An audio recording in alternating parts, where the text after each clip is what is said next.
Hello बच्चों, ध्यान दीजिए। यहाँ पे हमने एक क्वेश्चन लिया हुआ था, इससे पहले वाला भी में सेम क्वेश्चन है और इस वीडियो में भी मैंने एक ही क्वेश्चन लिया है। अब यहाँ पर ध्यान देना है कि क्वेश्चन देखने में तो सेम लगता है, एक ही क्वेश्चन है दोनों। ऐसा लगता होगा कि उसमें भी एक्स वाई जेड का वैल्यू निकाल रहे थे सर, इसमें भी निकाल रहे हैं, लेकिन इसमें आपको पता चलेगा जब इसको सॉल्यूशन करेंगे। देखिए सॉल्यूशन करते हैं। एक्स, ध्यान दीजिए, मैंने कोएफिशिएंट मैट्रिक्स ले लिया, एक्स बराबर हम लोगों ने मान लिया, बी जिसको बोलते हैं वो हम लोगों ने माना, ठीक है ना। अब यहाँ पे ध्यान इस बात का देना है कि सबसे पहले तो हम लोग क्या करेंगे, नहीं कि इसका डिटरमिनेंट निकालिए और इस बात का ध्यान देना है कि क्या इसका डिटरमिनेंट जीरो है या नहीं है।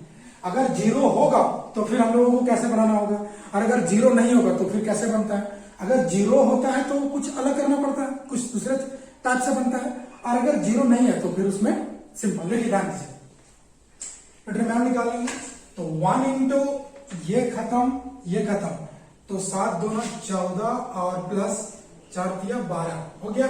और माइनस का 1 के लिए करें तो 1 के लिए करेंगे तो ये रो और ये कॉलम 7 माइनस 3, प्लस का 1 के लिए तो ये खत्म 4 माइनस 2।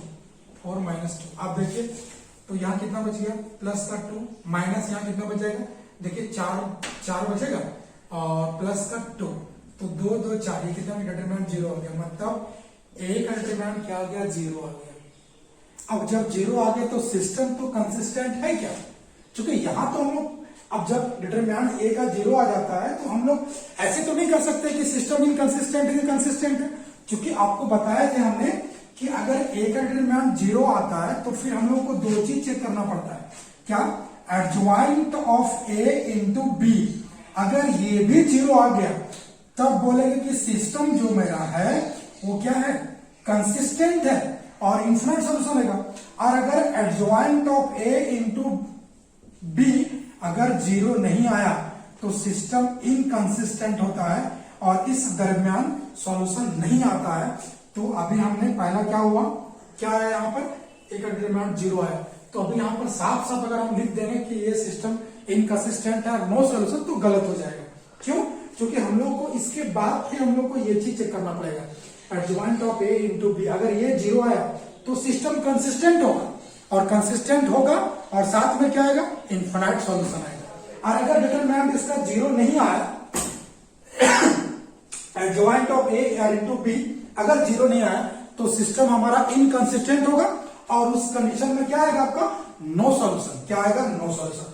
तो चलिए आइए हम लोग फिर से इसको ये चीज चेक करते हैं। तो इसके लिए हम लोग क्या करना पड़ेगा, एडजॉइंट निकालना पड़ेगा। तो चलिए एडजॉइंट के लिए अगेन नाउ, ठीक है, अगेन नाउ कोफैक्टर मैट्रिक्स निकालते हैं। कोफैक्टर मैट्रिक्स ये तो सभी लोगों को पता है। सपोज सी, निकालने का तरीका पता है आप लोगों को, फटाफट निकालेंगे हम लोग इस बार। देखिए ध्यान दीजिए, यहाँ पे इस 1 का निकालेंगे तो ये रो खत्म ये खत्म, 7 दूना 14 और 2, ठीक है ना।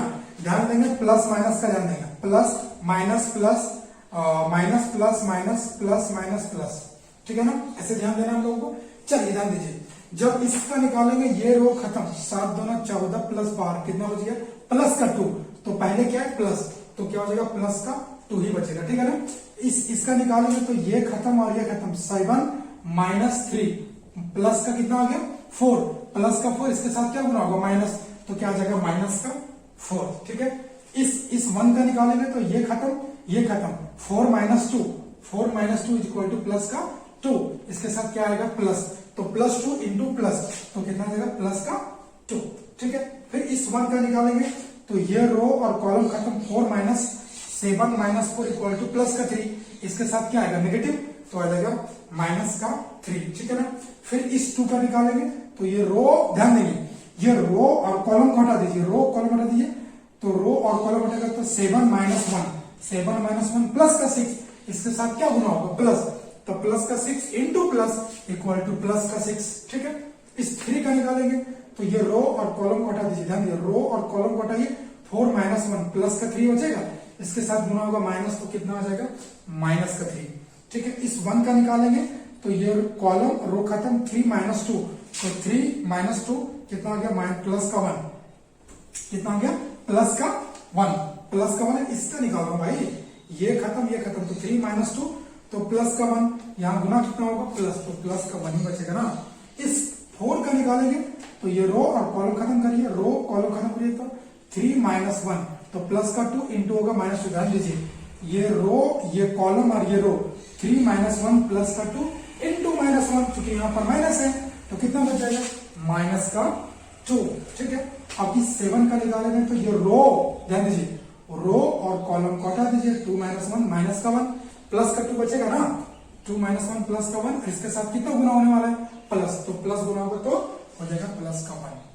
ठीक है, अब जैसे प्लस का 1 आ गया तो इसको हम लोग क्या करेंगे बाबू, इसका एडजॉइंट निकालेंगे। तो एडजॉइंट कैसे होता है, तो इसका एडजॉइंट किसको बोलते हैं, तो इसका ट्रांसपोज कर देंगे, तो ट्रांसपोज कर दीजिए, इसका ट्रांसपोज करने क्या हो जाएगा 2 -4 2 और कितना जगह -3 6 -3 और कितना जगह रो को 1 -2 और 1, तो ये हमारा क्या हो गया, ये हो गया एडजॉइंट ऑफ ए।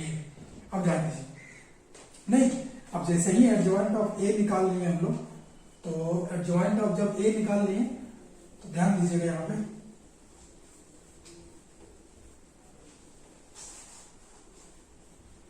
ठीक है, तो नाउ हम लोग को क्या चेक करना पड़ेगा, adjoint of A into B हम लोग को ये इसलिए चेक करना पड़ेगा क्योंकि हमारा जो मैट्रिक्स का डिटरमिनेंट था वो क्या आ गया 0। अगर 0 नहीं होता तो हम लोग डायरेक्ट निकालते, जैसे पहले वाले वीडियो में देखा था। तो यहां पर क्या हो जाएगा, एडजॉइंट ऑफ ए हमारे पास कितना देखिए तो 2 -3 और 1 -4 6 और -2 और 2 -3 और 1। ठीक है, इसको कितना से गुना करेंगे बी से, तो बी कितना 6 40 और 30 गुना करिए। जब इसको हम लोग गुना करेंगे कितना लगेगा देखिए तो 3 इंटू 6 कितना हो जाएगा देखिए तो 12 हो जाएगा और -42 और ये कितना हो जाएगा 30 हो जाएगा। फिर इसके साथ गुना करो तो -24 और प्लस 14 छक कितना होता है 24 का 4 बाकी 2 6 और 2 8 हो जाएगा ना, तो कितना हो जाएगा 84 और कितना हो जाएगा -60 होगा। और यहां पर फिर कितना हो जाएगा 6 12 गुना होगा तो -42 और ये 30। नहीं, आप देख लीजिए जब आप ऐड करोगे तो ये भी 0 ये भी 0 ये भी 0 माने ये 0 आ गया, मतलब therefore adjoint of A into B मुझे क्या मिल गया 0। इसलिए अब यहां क्या हो गया, ए का डिटरमिनेंट भी 0 और adjoint of A into B 0। इसका मतलब सिस्टम क्या हो जाएगा, इनकम क्या होगा, therefore consistent and infinite solution. Consistent है और क्या हो जाएगा इनफाइनाइट सॉल्यूशन है। तो आप सॉल्यूशन करते हैं, कैसे सॉल्यूशन करेंगे, देखिए हमारे पास जो इक्वेशंस था, ठीक है ना, क्या क्या इक्वेशंस था शुरू में स्टार्टिंग में दिया हुआ था, क्या क्या इक्वेशन था देख लीजिए। जो हमारे पास इक्वेशंस था वो था x plus Y plus Z is equal to 6। Now अब उसी इसके नीचे x plus Y plus Z is equal to 6 और x plus 2y plus 3z is equal to 14 और ये x plus 4y plus 7z is equal to 13। ये मेरा equation था। तो अभी मैंने क्या बोला कि सिस्टम मेरा कंसिस्टेंट है लेकिन इनफाइनाइट सॉल्यूशन, उसका सॉल्यूशन क्या होगा इनफाइनाइट होगा। तो आप क्या करोगे, लेट z बराबर सपोज k मान लिया। यहां पर कोई जरूरी नहीं है कि हमने z को माना तो आप भी z को मानो या हमने k माना तो आप भी k मानो। आप इस तीनों में से किसी को भी मान सकते हैं, ठीक है ना, x को भी, y को भी, z को भी, किसी को मान सकते हैं। तो हम यहाँ किसको माने, z को।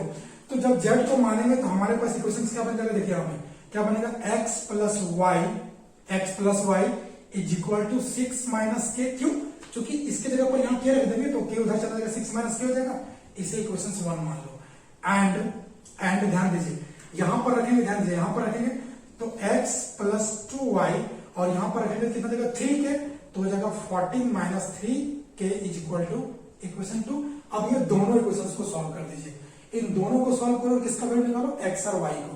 तो आप क्या करेंगे, equation 2 minus equation 1, equation 2 minus equation 1 तो जब घटा देंगे तो कितना बचेगा, देखिए ध्यान दीजिए, तो हमारे पास ये घटेगा इसके साथ तो खत्म है, एक्स घटेगा कितना बचेगा वाई।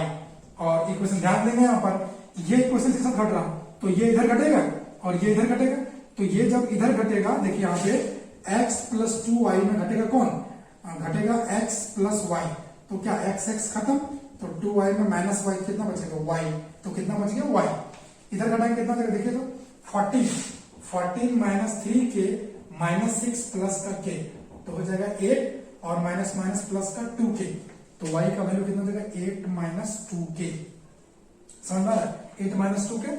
अब यहाँ पर y का वैल्यू रख दीजिए, तो देयरफॉर x बराबर क्या आ जाएगा, x बराबर हो जाएगा, क्योंकि y के वैल्यू आएगा तो 6 माइनस k माइनस का y हो जाएगा, नहीं माइनस का y हो जाएगा, कितना हो जाएगा, क्योंकि इक्वेशन देखो ध्यान, यहाँ तो निकल गया, इसमें कोई दिक्कत नहीं है। अब हम क्या करेंगे, देखो ध्यान से आगे, फ्रॉम इक्वेशन 2, फ्रॉम इक्वेशन 2, तो इक्वेशन 2 क्या है हमारा, देखिए तो इक्वेशन 2 या 1 किसी में 1 में पुट कर दो, इक्वेशन 1, तो 1 हमारा x plus Y is equal to कितना 6 माइनस के, तो हमें फाइंड आउट क्या करना है, x की वैल्यू निकालना, तो देयरफॉर x बराबर हो जाएगा 6 माइनस के माइनस का y, इसलिए x बराबर 6 माइनस के, y की वैल्यू कितना देखो, y की वैल्यू 8 माइनस 2k, तो सॉल्व करेंगे तो 6 माइनस के माइनस 8 और प्लस 2k हो जाएगा, तो हो जाएगा k और माइनस 2, तो कितना देगा x बराबर k माइनस 2। तो जो हमारे पास सॉल्यूशन क्या आ गया, देखिए तो जो सॉल्यूशन देयरफॉर आ गया x बराबर k माइनस 2, y का कितना आ गया 8 माइनस 2k और z का कितना आ गया k। अब इनफाइनाइट सॉल्यूशन कैसे है, यहाँ पर k का वैल्यू तो कुछ भी रख सकता है, k बिलोंग्स टू क्या रियल वैल्यू है ना, तो ऐसे k का बहुत सारा वैल्यू आ जाएगा, कोई वैल्यू रखो इसका सॉल्यूशन मिलेगा, तो ये हमारा क्या हो जाएगा आंसर हो जाएगा।